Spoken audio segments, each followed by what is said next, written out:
And now we should focus to South Africa, where President Ramaphosa is in a firefighting mode after angering his coalition partner for calling Russia a valuable ally. The South African president has now taken a U-turn on his stance and is trying to assure his neutrality on the Russia-Ukraine war. Soon after landing back home from the BRICS summit in Russia's Kazan, SAA had to make some clarifications. This is what his office posted on Sunday now in declaring President Putin and the people of Russia as valuable friends and allies. President Ramaphosa was not projecting any particular country or bloc of countries as the enemy. It is through the policy of non-alignment that South Africa has been able to constructively engage with both Russia and Ukraine.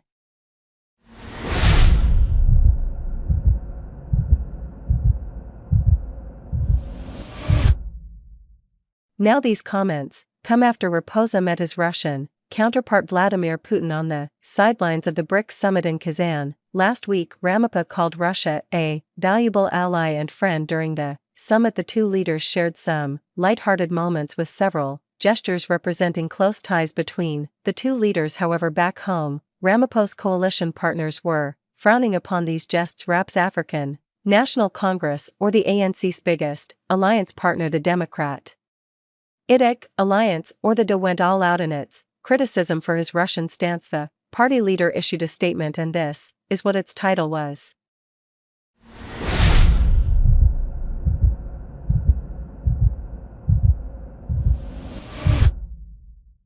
Putin is your ally, Mr. President, not South Africa's. In the statement, the DA leader, John Steenhuisen, clearly said that his party is distancing itself from Ramaphosa's comments. He added that his party will not agree that South Africa should consider an authoritarian regime like Russia as an ally, and that the president must consult with his partners before making such statements. Now the DA was the main rival of the ANC, but is now a part of the Ramaphosa government. It is known as the White Privilege Party, advocating the rights of white minority in South Africa after the ANC lost its parliamentary majority for the first time in 30 years. In the May polls, the DA joined opposes new government of national unity along with other smaller parties, but it continues to share differences with the ANC. Both the parties have had different economic, social, and foreign policy agendas.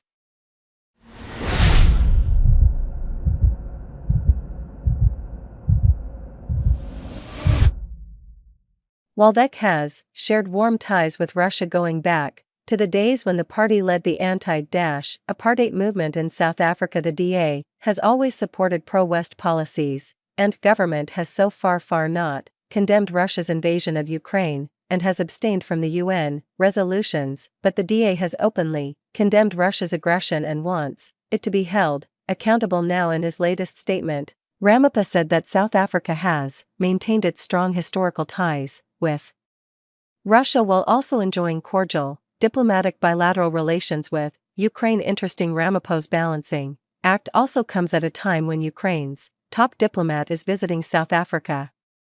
Now Ukraine's foreign minister has embarked on a visit to South Africa and has met his South African counterpart. Today the agenda includes visa waivers for South African officials, which Ramaphosa says will enable South African officials to travel to Ukraine for peace formula meetings. He said the efforts signals South Africa's commitment to growing diplomatic relations with Ukraine, but will this be enough to appease his new coalition partners, or will foreign policy issues continue to divide Ramaphosa's new government of national unity?